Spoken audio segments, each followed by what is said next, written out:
I think this service is timely. Um, God just has a way of orchestrating things. You know that? When the children of Israel crossed over the Jordan River, you remember in Joshua, and they cross over the river and they cross on dry ground. Joshua said, I want you to go get stones out of the Jordan, and I want you to make a monument so that when they go back and they look back, you can remember God's provision and how you walked across on dry ground, because it's good to remember what God's brought you through. And it's good to remember God and not forget Him. And maybe you've got a testimony this morning, and I'm sure you do. Most everybody does. But sometimes it's encouraging to hear other people's testimonies. You know, we believe that God speaks, like it says in the New Testament. One of the message this morning was, don't forget. Why have you forgotten? Don't forget. Because here's why I think this is timely. At some point you might look around and it might look like everything's gone around you. Might look like desolation. But remember, God can bring you through anything and whatever. And so we have with us this morning, if Lisa wants to go ahead and come, she has a testimony of God's provision in the midst of everything just being wiped out. I'm not going to tell her whole testimony. She'll share it. She's got pictures. Go ahead and come up here. She has an incredible story of God providing for her in the middle of everything going away, and she's here to tell us about that. So will you make her feel welcome this morning? Thank you, Court. Thank you. First of all, I just want to say thank you for letting me be here. You would be surprised how many churches do not let people come in and give their testimony, which is such a shame today. Number one, if, as one of our preachers used to say, if that singing did not light your fire, your wood must be wet, because God is in the house today. Just a little story about me, or a little history. For those of you that don't know me, my name is Lisa Feather, born and raised in Wayne County. In fact, I actually went to school with Corey's mother. Raised in church my whole life. I'm a member of Keens Baptist Church, and when I'm not out speaking, that's where I'm at. And how many people here are control freaks? Anybody? Well, so am I. So, I work really hard, and in fact, whenever they loaded my slides, I think there's about 500 slides on there, and every time I give this talk, it's different, and I practice, and I have cheat notes, and I have all my stuff, but really this is God's story, and I just hope that God gives me the words and gives me the strength to go through and tell this. Just a little bit of a story. This is based on my book. In 2017, I moved to the Caribbean, to St. Thomas, Virgin Island, to take a one-year job in Paradise. And as I was leaving, I had two things that I said. One thing was, God, I pray for an adventure. And number two, I can do anything for a year. And I will tell you what, God humbled me really quickly by showing me that both of those things were incorrect. So, I'm probably going to step to the side. So the first thing that I want to do is I want to pose a question to you all. What defines you? And, we wear many hats in our lifetime. And we may be a child, we may be a spouse, a parent, a grandparent, it may be your job. But you notice the very last one at the bottom is a Christian. And I put that there for a reason, because as we go through our lives, different parts of our lives, we become focused on different parts. And for most of my life, I would be guilty of saying that I was a Christian when it was convenient for me, but I was busy wearing all those other hats. And in Matthew, it talks about the foolish man. And if you put your trust in anybody other than God at some point in time, your life is going to crumble and it's going to fall down.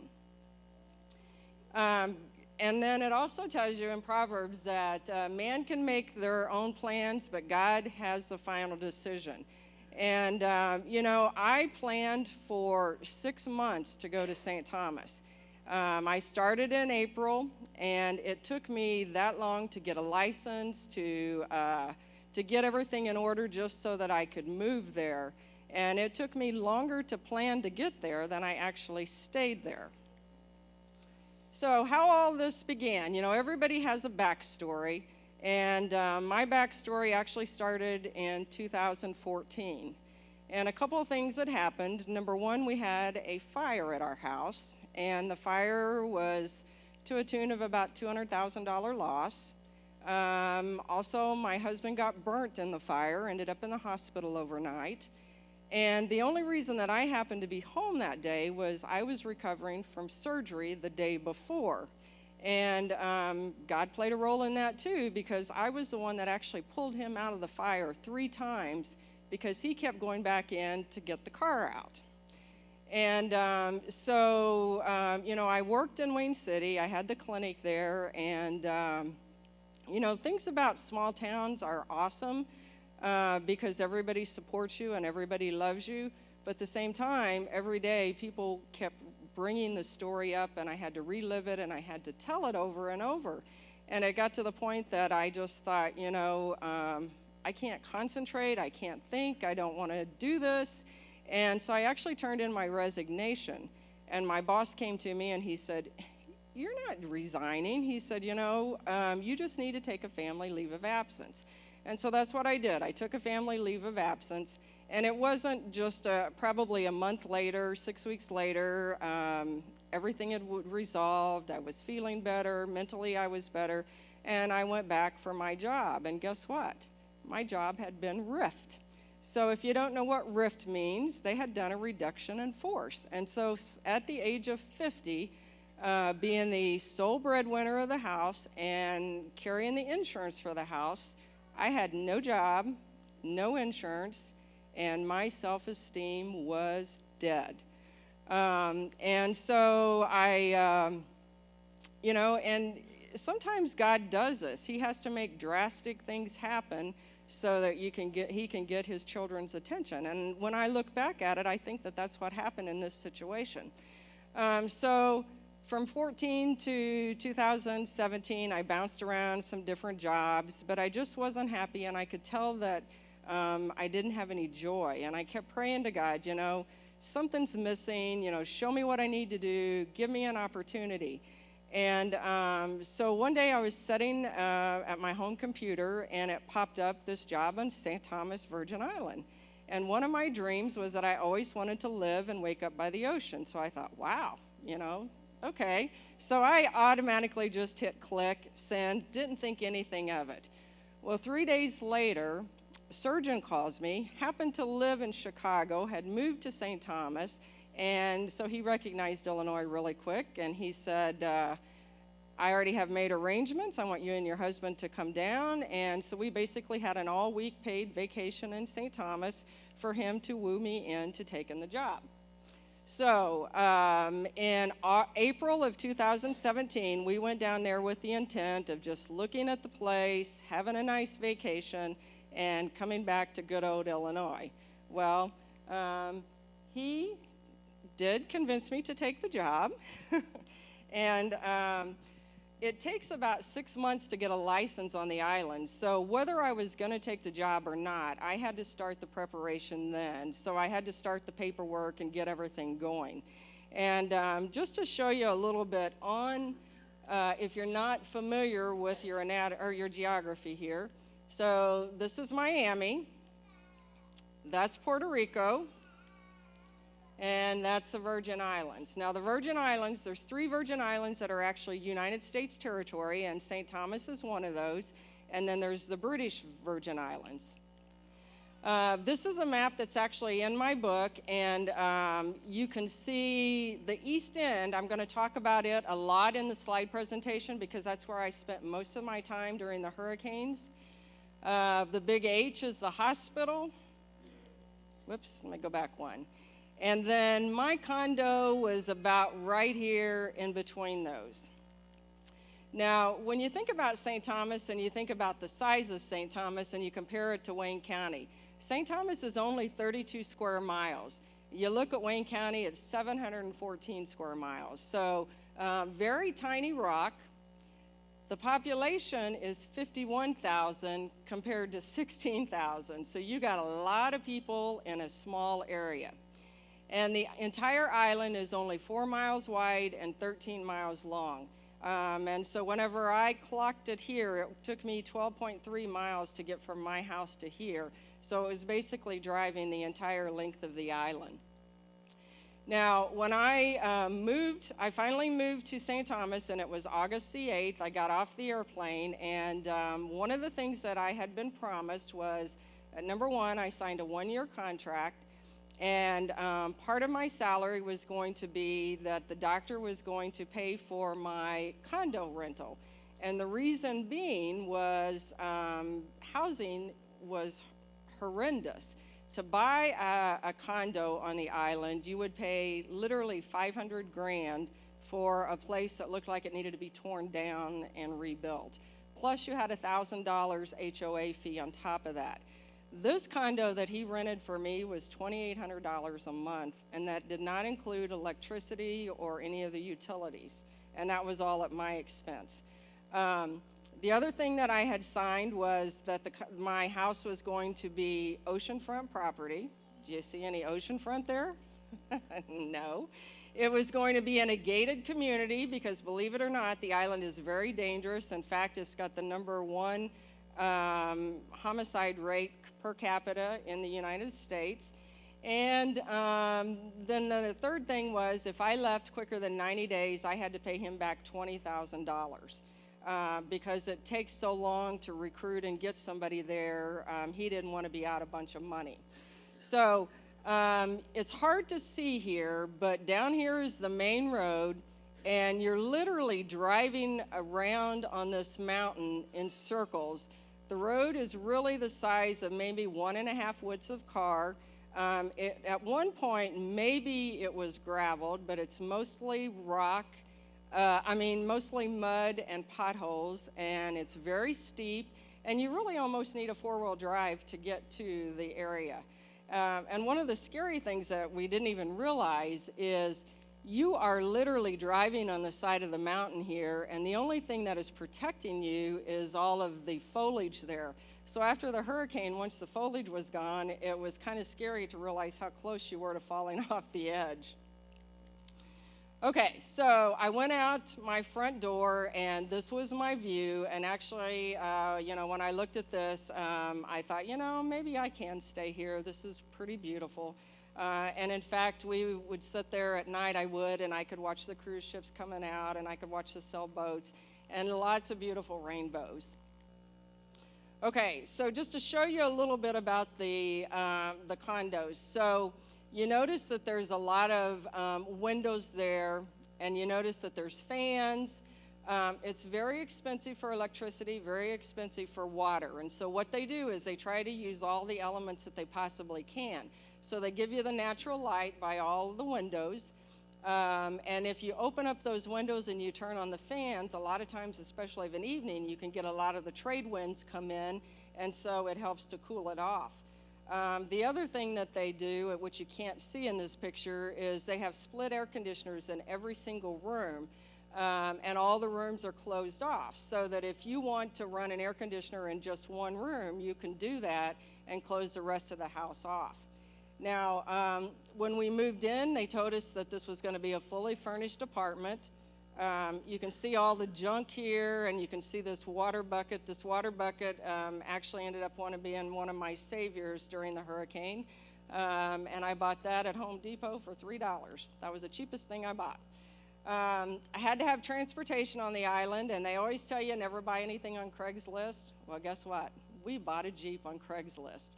And if anybody knows my husband, he's a mechanic, and he said, I can fix anything, don't worry. He said, buy it and we'll get it. So my doc went to pick up the Jeep, and he said, Lisa, this looks really rough. Are you sure you want this? And I said, I said, well, let me get Kenny on the phone. So Kenny gets on the phone, and he said, drive it down the road. He said, I want to hear how the motor sounds. And so he drove it down the road, and he came back, and he said, motor sounds great. He said, now I want you to go up and down the hill and shift it. I want to see what the transmission sounds like. Transmission sounds great. He said, buy it. The doc said, let me give you one more picture, he said. And so he took a video, and he said, it really looks rough. Are you sure? And Kenny said, nope, I can fix anything. So we bought it. So we get down there, and the first thing whenever we go to pick up the Jeep, I go to open the driver's door, and the driver's door won't open. So I have to go to the passenger door, and I get in the passenger door, and I swing my feet over, and I land in a floorboard full of water. So obviously there's a leak, and my door doesn't work. And so I went to put my seatbelt on, and guess what? The seatbelt came off in my hand. It was totally rusted out. And so the last kicker was I went to turn the ignition, and I went, ugh, ugh. And I thought, oh, dear God, what have we bought? And so I don't know what Kenny did, but he piddled with it a little bit and ended up getting it running, and we drove it back to the condo. Now, you can look here and see, on the island, it's very hard to get parts, and it's very hard to get equipment. So somebody had actually duct taped the lights in place. This was my dash, and my air conditioner ran all the time because here's the duct tape. The button was missing on the air conditioner, so somebody had just taken a huge rock and duct taped it on the on position so it ran all the time. And so for the next 10 days, my husband spent trying to take this car apart and put it back together.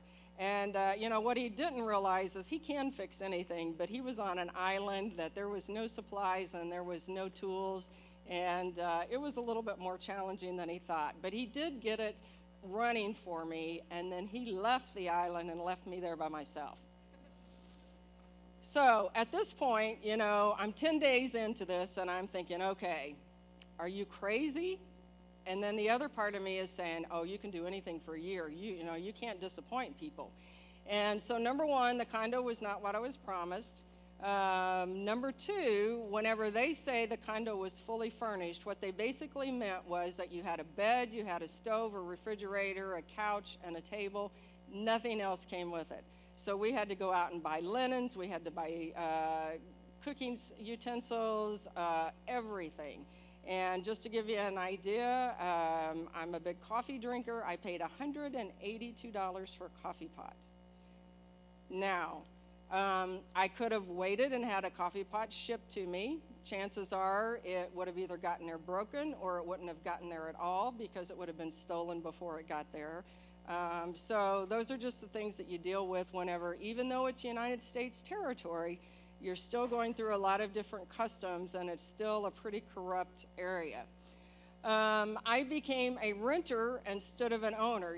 I live in a house where I can go out my back door, and I don't have neighbors. I mean, they're across the road, but all at once I had neighbors below me, I had neighbors beside me, and my neighbors were young partiers that like to smoke pot and like to drink alcohol. And I could literally sit on my front balcony and get high from all of the pot. And that's no joke. And every weekend, and that's just normal on the island. I mean, it was just a normal thing. And then there was a road rage incident, which I talk about in the book, but I won't go into. My daughter and grandson came down to visit me. They left on a Thursday, and that Thursday was the first day, and I think it was August the 31st, of any talk about a hurricane. And I was standing in the line at the bank, and there was a guy, and he said that, it looks like we could be hit by this hurricane coming off of Africa, and if it does, it's going to be a big one. And the island had not had a hurricane since 1995. Now, I'd done a lot of research. I knew it was hurricane season, but what's the chances? It's been 20 years. There's not going to be a hurricane, right? So, Labor Day was Monday. We were not in school, or we were not working yet. I went out on my deck. Well, actually, I turned on the TV, and the first thing that came on was two things. Number one, North Korea had their sights on us for nuclear weapons. And number 2, Hurricane Irma was going to hit us at a Category 5 on Wednesday morning. And I just thought, dear God, really? And so I walked out onto my balcony, and I seen this beautiful rainbow, and it's hard to tell, but it's actually a double rainbow. And I thought, God's in control, and really, I'm here. There's nothing I can do at this point. So I went to work on Tuesday, got to work, and the doc said, we got to talk. And I'm like, okay, have I been fired already? This is our first really real day of work. And he said, no. He said, it looks like that we are really going to be hit by this hurricane, and it's going to be a Category 5. And he said, we have no idea what your condo is made of, but my house is made of pure steel. I have water, I have a generator, so you're coming to live with me. Because besides, I don't know how to call your husband and tell him that you got blown away. And he laughed, and we both laughed, thinking that it was a joke. So when you look at this picture, you'll notice a lot of things. First of all, that is the bunker door, and this is where we spent the entire time during the hurricanes, and I'll talk about that in a minute. But most of the property, it's so expensive down there that everybody builds a 2-layer house. They build and it's basically a walkout basement, only there's no communication between the upstairs and the downstairs. That way they can rent it out as rentable property. And then you'll notice that all the pool furniture is in the swimming pool, and that's intentional so it doesn't become projectiles during the hurricane. It's hard to tell, but right here, so we're on the east end of the island. The doc lived right on the east end, and this is the ocean right here. And he had a 50-foot drop down to the ocean. And nice hurricane shutters. Now, these were really fancy hurricane shutters, different than the ones that I had in my condo. These were electric. They came down, they sealed up against the house. They kept it nice and solid. The only problem was when you lost electricity, you couldn't get them back up. And then this was his cistern. So they collected rainwater, and so that was where they had plenty of a water source. Okay, so Tuesday night, we're planning for Wednesday. The hurricane is going to hit us at 3 o'clock. And it's really amazing how accurate the hurricane apps are. And it told us it was going to hit at 3 o'clock, and it really did hit at 3 o'clock. But I had about 20 minutes to pack before I went to his house. And you're thinking, what do you pack for a hurricane party?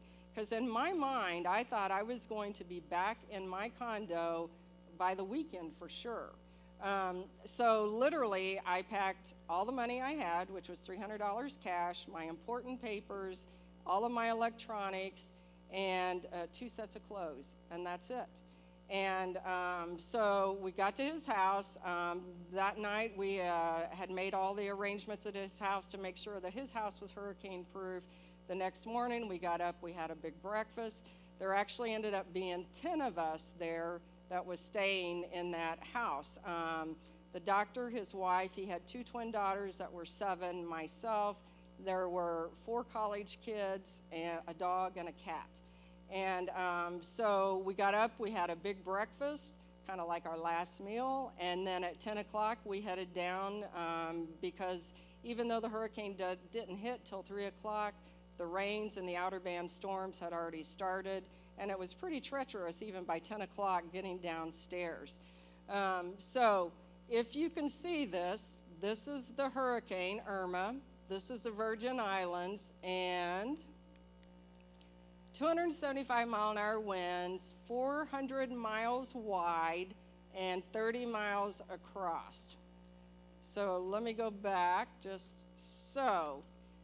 This is the eye, 30 miles, and the island is 4 miles wide, and it hit us direct on.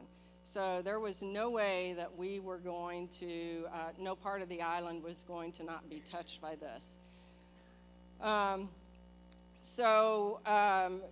It really was a hurricane party. We had electricity, we had air conditioning, we had food, we were playing Monopoly. The funny thing was I had downloaded Left Behind series, and I was reading about the end of times, which was kind of weird. And I was texting back and forth to my husband, and at 3 o'clock, he said, "It looks like the eye is over you." And that was the last communication I had with him. At that time, our power flickered on and off, and then it popped right back on, and then the generator kicked on, and then the generator kicked off. And what happened was the generator actually got fried during the hurricane too. So from 3 o'clock the rest of the evening, all 10 of us were in this 475 square foot room with no air, no electricity, and it quickly became very cumbersome, not to mention the fact that it was dangerous because we had one of the windows that blew off, and so then we had to try to secure part of the rooms and get everybody into just a small room for protection. So the next morning, the doc and I are on call, and we are supposed to be at the hospital. And as we step out our front door, you know, it was pretty obvious to realize that you're not in Kansas anymore. Your world has just been turned upside down. This is his fence. This is somebody else's satellite dish, flagpole. Neighbor's tree is on his roof. These are his, I can't even think what I'm talking about, solar panels. And fortunately, he had taken his solar panels off. People that didn't take their solar panels off lost their roof. So he had done that in advance. But this is the door that we have to come out of to get up to the road. And it literally took us hours to dig our way out so that we could even get to the road. My poor Jeep lost its top, but it survived. So then for the next 21 days, I drove with no top and got wet all the time. And this is just some pictures, you know, just showing you how graphic it was. We got probably a block away from his house, and we come up on our first walking wounded, and it was a guy with a dislocated shoulder. And this kind of really hit hard with us because he was trying to hold his door in place, and the door blew off and pushed him back, and that's how he dislocated his shoulder. So there was another couple that was actually pulled out of a window, sucked out from trying to hold their window in place. So it was very dangerous. But anyway, this guy had dislocated his shoulder. He had been out for several hours, and I'm working with an orthopedic surgeon. Orthopedic surgeons are used to being in the OR where they have a controlled setting. So my doc is yelling at me, "Lisa, I need this, I need that, I need this." And I just looked at him, and I'm like, where am I going to get that type of stuff in the middle of the road? And he said, "I don't know, but I got to have it." And he was all shook up. And so I looked in one of the guys' trucks that was nearby, and they had these 2 pool noodles. And I brought the pool noodles over, and I said, "We're going to use these." And he just laughed at me, and he said, "No." I said, "Yeah, we're going to use these." And so what you typically do is, whoops, I got to go back one. You put one of the noodles underneath, and somebody pulls traction. You put one up on their shoulder, and you pull traction, and then you use a third person to manipulate the arm. And so we actually did that. We put it back in place. We used this guy's rope and his shirt to make a sling and sent him on his way. And the doc later wrote it up in the Journal of Orthopedic Annuals as the feather pull noodle for relocating shoulders. So I'm published. We drove under this every day for probably 2 weeks. You can see that this is only suspended by 3 small guide wires. You know, all of these areas are so remote, and there's so much devastation on the island that people didn't have time to come out and fix the things. And every day I drove under this, I just said, "Dear God, please don't let this break and fall on me." We are on our way to the hospital. The island is on curfew lockdown, which means if you don't have a pass to be out on the island, you are supposed to be home and not allowed to be out. And if you are out, you can be arrested. Well, here was the problem. The island was not prepared for this. They didn't have the personnel to control the situation. And you can see that everybody in the world is out trying to check on family and loved ones. People are walking, people are in cars. Most of the roads were just one lane passable.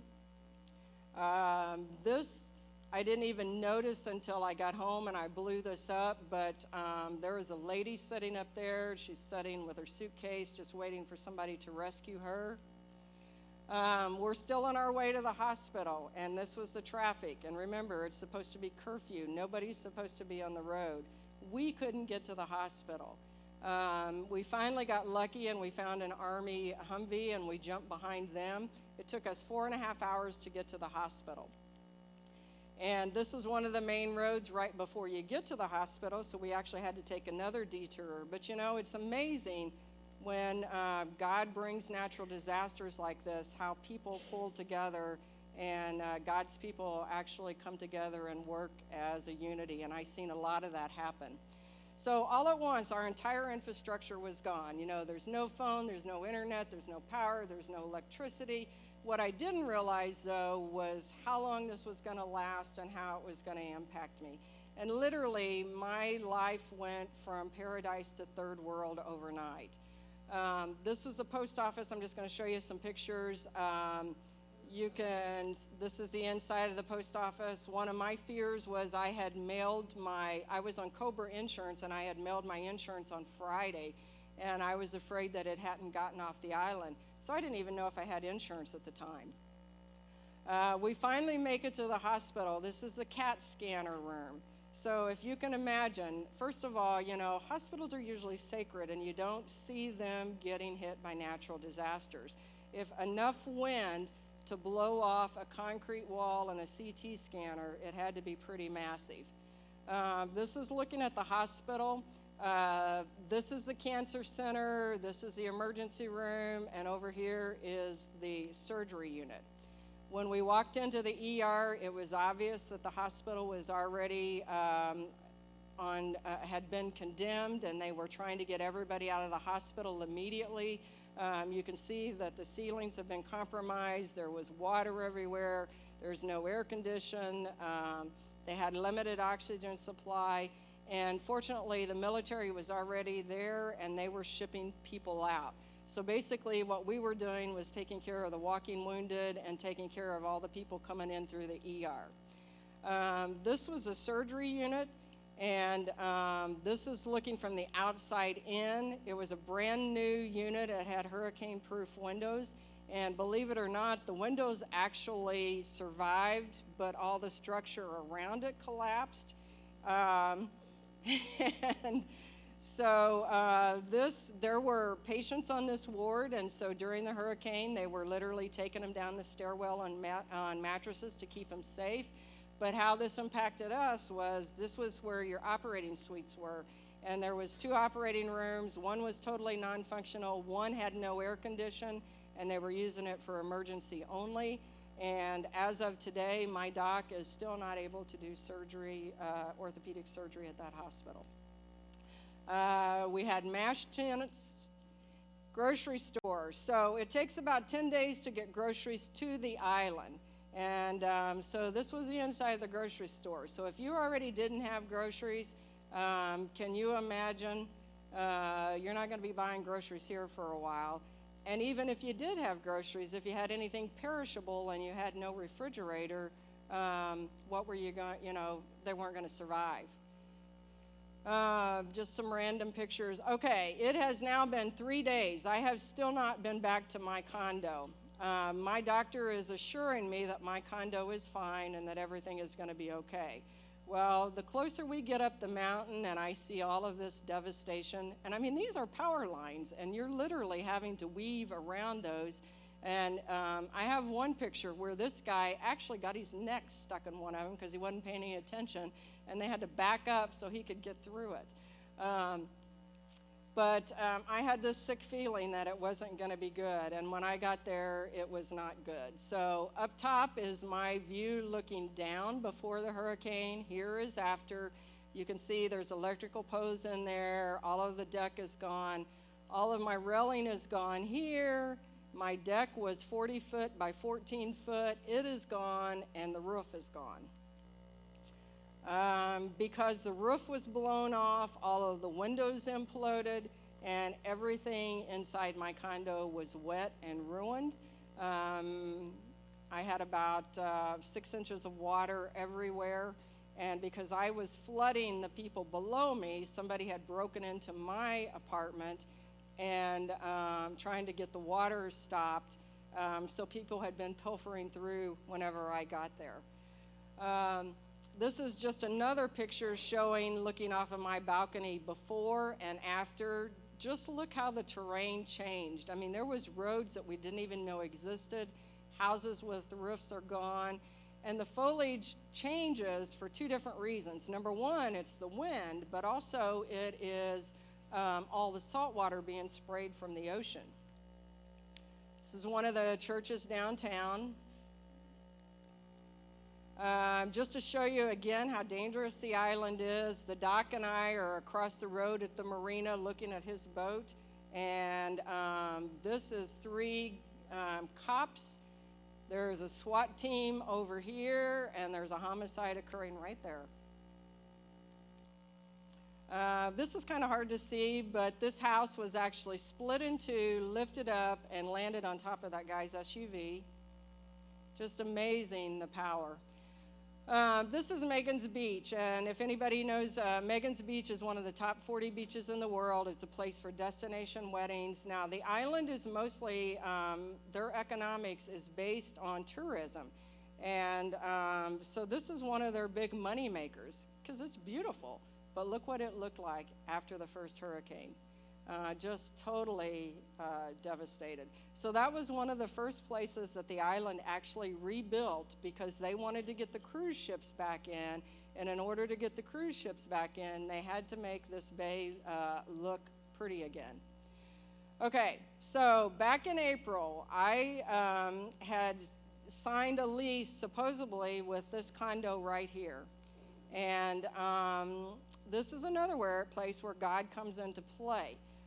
This was a very upscale, fancy place. It was a gated community. It had its own resources as far as water and its own electricity.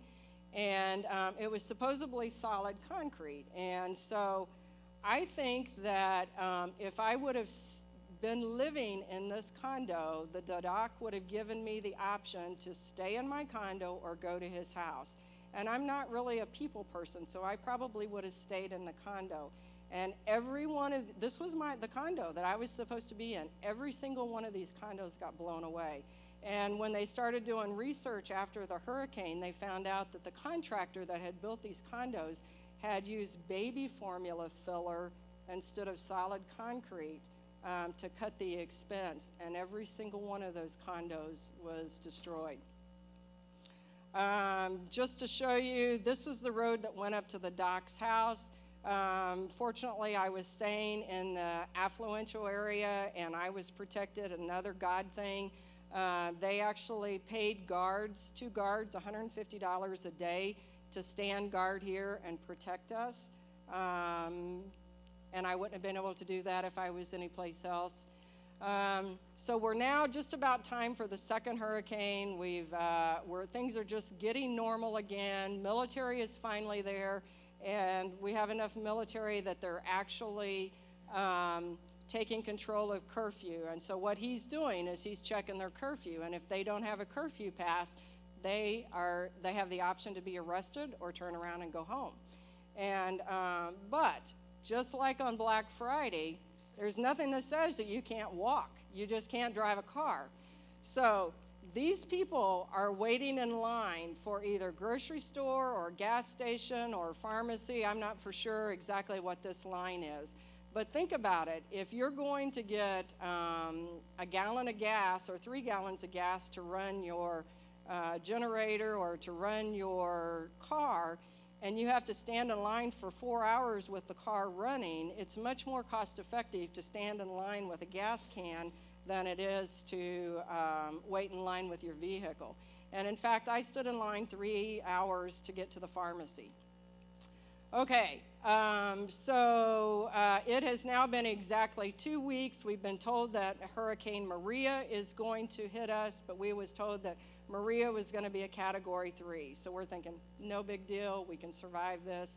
Now, everybody knows about Hurricane Maria because this is the one that destroyed Puerto Rico. Now, important to us is that we were getting all of our supplies from Puerto Rico, and we were getting our supplies from St. Croix, which was the neighboring island, which is one of the U.S. Virgin Islands. And also, the doc had a hospital on St. Croix, so he could still do surgery there. So on, get my days straight here, on Thursday morning, the morning of the hurricane, it came up a flash all at once that we had went from a Category 3 to a Category 5. And you know, you talk about faith. I tell you what, my faith was pretty well at the bottom at this point, and I was just praying, God, get me out of here, whatever you have to do. And in fact, you know, I journaled the whole time to keep my sanity. And when I go back and look at my journal, I'm just saying, God, why? You know, am I supposed to die here? What is the purpose of all of this? And I really couldn't see anything. So the difference between Irma and Maria, they were both Category 5s. They both had high wind, and they both hit us. But the biggest problem was that Maria dumped 16 to 20 inches of rain on us. And when you get that much rain on a mountain and you have no foliage because it's already been ripped away from the first hurricane, you get major flooding. So this is the road. We're supposed to be going over here to the hospital. We are literally stuck on the east end of the island, and we can't even get to the hospital. So we ended up seeing patients at the doctor's house. We treated patients in his house. We just drove around the roads anywhere that we could and took care of the walking wounded. This is downtown Charlotte Amalia, if you've ever been there. And this is just to show you, you know, there's either the very rich on the island or there's the very poor. And for the most part, it's the very poor. And so this guy had lost his roof in the first hurricane. So then the second hurricane comes along and he gets all this mudslides. And he's just trying to get the mud out of his house for his family. Roads were totally washed away. There are asphalt roads and there are concrete roads. It's hard to tell here, but there's a 4-foot drop right there that was just washed away. All right, it has now been 21 days. I have called my husband. I have told him I don't care what it costs me. I'm getting off of this island. I don't care if I have to pay this doc 20 grand.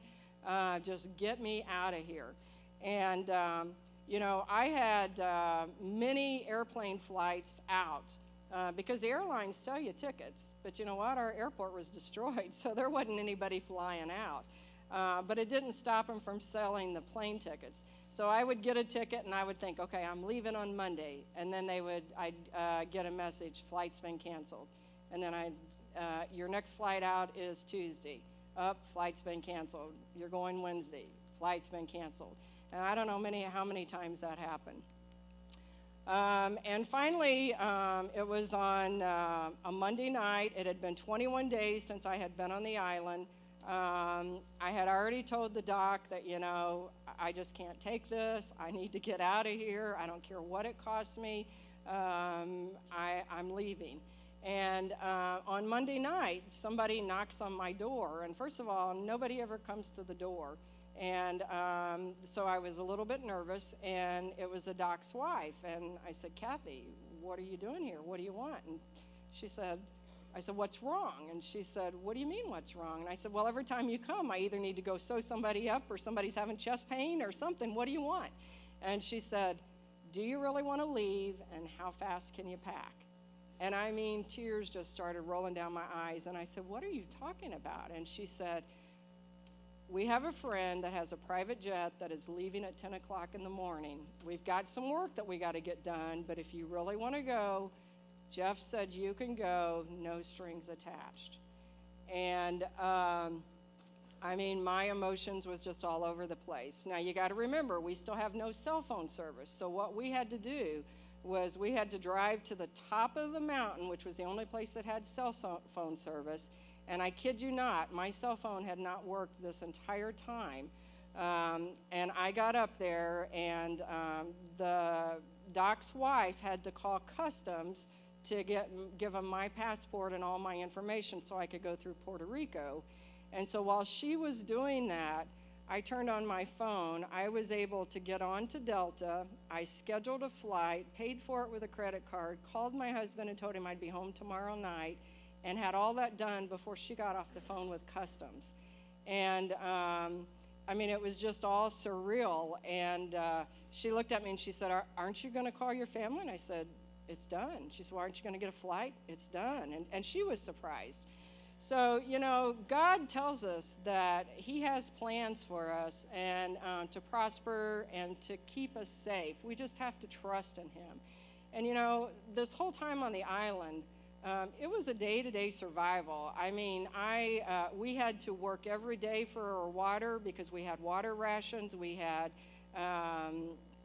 electricity rations. I moved 4 times. I slept on the floor. I slept in a beanbag. I slept outside in the rain. I ate things that I would never eat again. But you know, God was taking care of me, and I couldn't see that until I got home.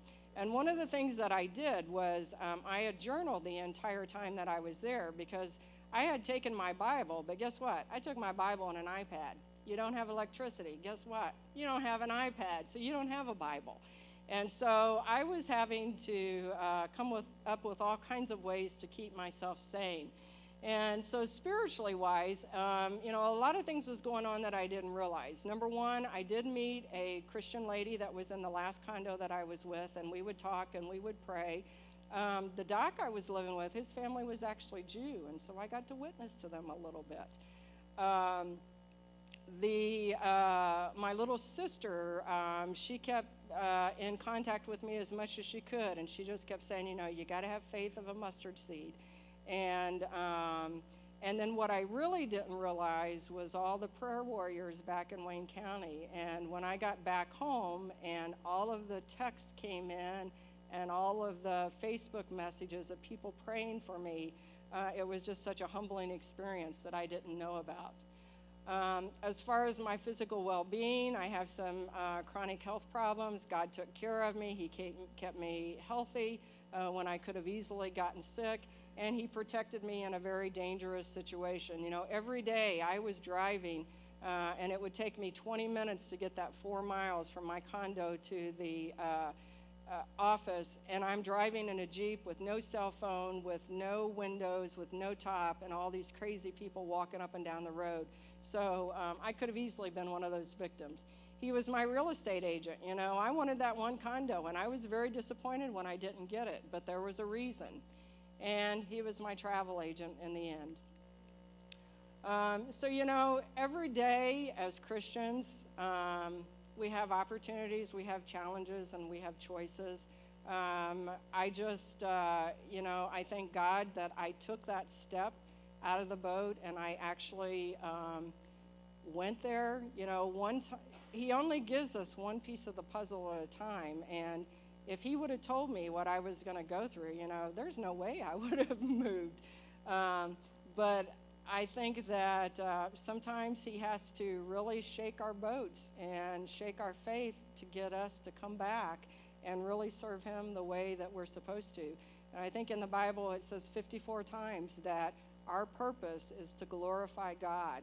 We all have a backstory, and we all should be out there sharing our testimony and our story with him. Anybody have any questions? I probably went long, sorry.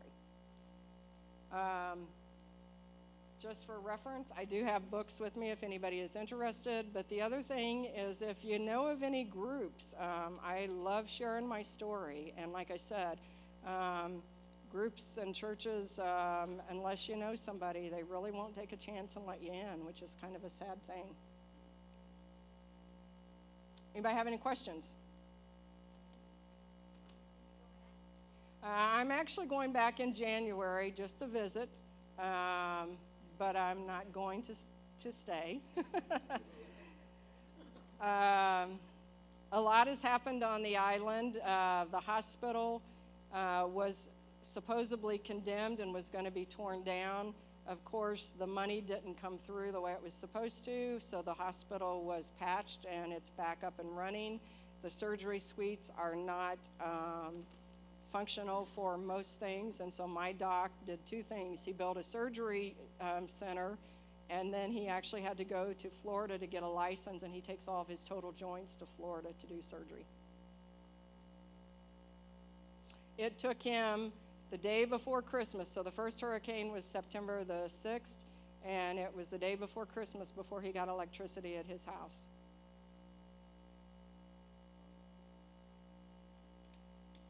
All right, thank you.